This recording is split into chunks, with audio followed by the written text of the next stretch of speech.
Welcome back to Trillium Talk and our continuing coverage of the 2025 Ontario provincial election. PC leader Doug Ford was in Pickering a short time ago and held a press conference. Our own Alan S. Hale is with the PC leader today and joins us from Pickering. Alan, what brought Doug Ford to Pickering today? Well, we're at a depot yard for 407 ETR, the private company that owns a good stretch of the Highway 407 in Toronto. And we were here to have a press conference about how the premier or the PC leader, Doug Ford, is promising to remove more tolls on the stretch of highway that is still owned by the province, not the privatized section. So there'll be a bit more of the eastern part of the highway that you won't have to pay for. But for the moment, it seems like nothing is going to happen to the very expensive 407 tolls that are charged by 407 ETR. All right, so Ford met with the media afterwards. What kinds of questions came up? And Alan, is he still answering questions about his 100% support for Donald Trump? Yes, and so we did get a question about that.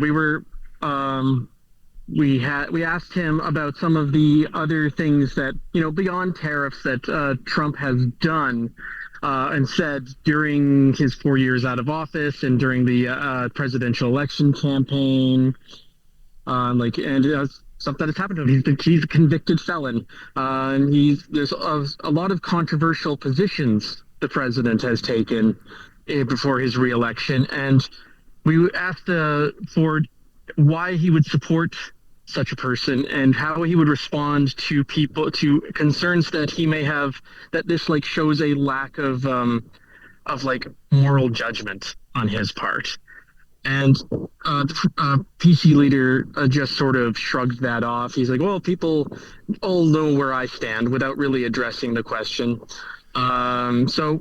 But he was very adamant that Donald Trump is out to get Ontario, to destroy its economy. He was not at all defending what Donald Trump does or says. But he is trying to keep that focus on the tariffs.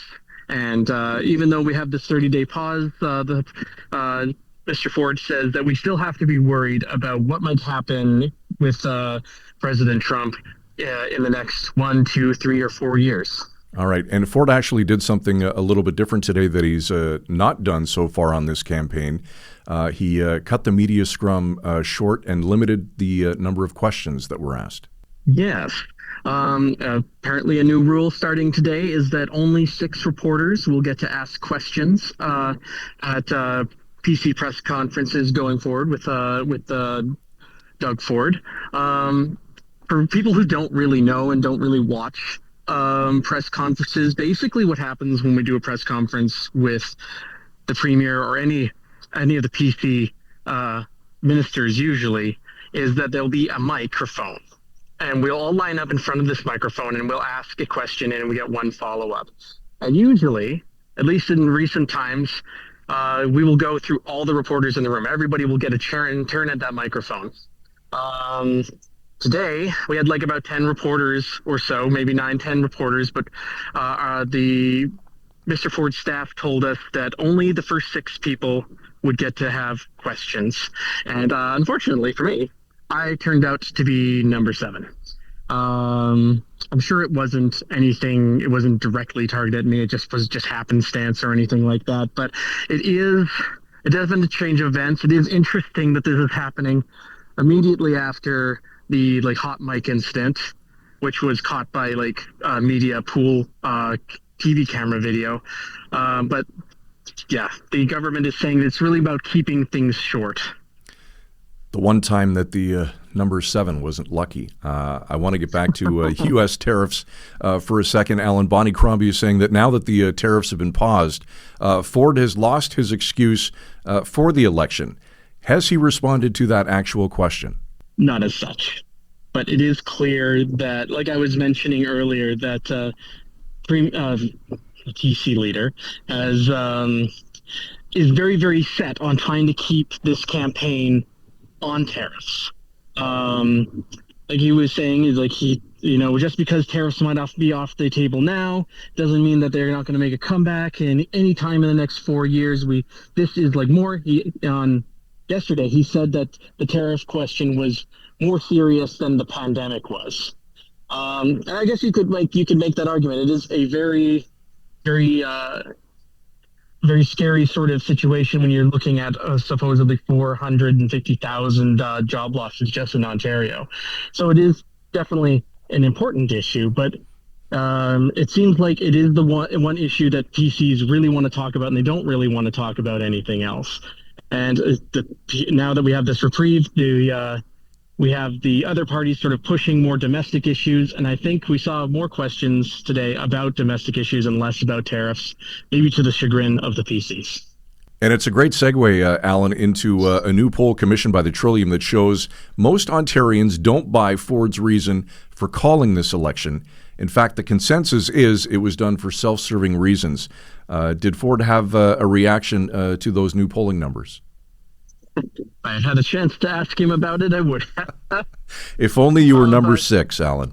If only I had been number 6. I mean, I don't think the poll finding is much of a surprise. There have been rumors about this.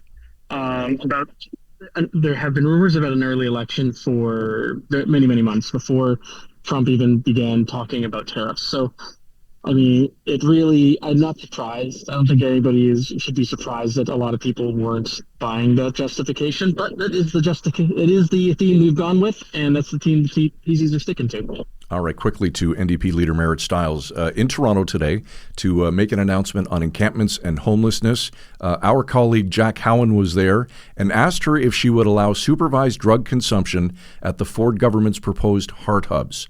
What was her response to that question from Jack? Well, complete avoidance, which was maybe a little surprising.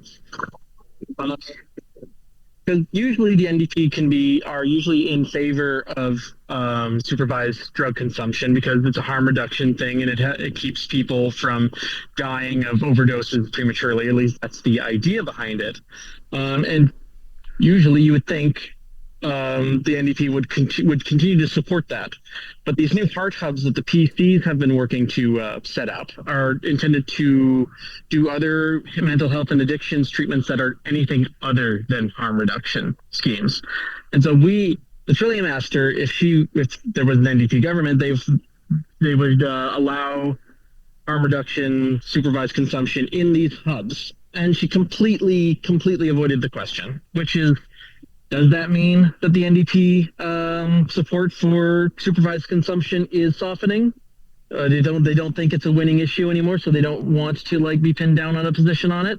Maybe, but it's probably not a good sign for anybody who is supportive of those programs.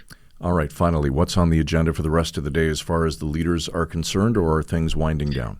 We have some more photo ops going on around the province, and now that we have a shorter press conference, I guess the PC leader is off to meet with another private sector union, the International Brotherhood of Electrical Workers, I believe. All right. So I guess you'll have a few extra minutes to do that. Good stuff. And here's to being in tomorrow's top 6, Alan. Let's hope. Reporter at the Trillium, Alan S. Hale, with the PC leader, Doug Ford, today. For complete Ontario election coverage, be sure to check the Village Media outlet in your city. Become a Trillium insider today at thetrillium.ca and watch Trillium Talk every weekday right here from the campaign trail with our team of reporters at the Trillium. For all of us at Village Media, thanks for watching.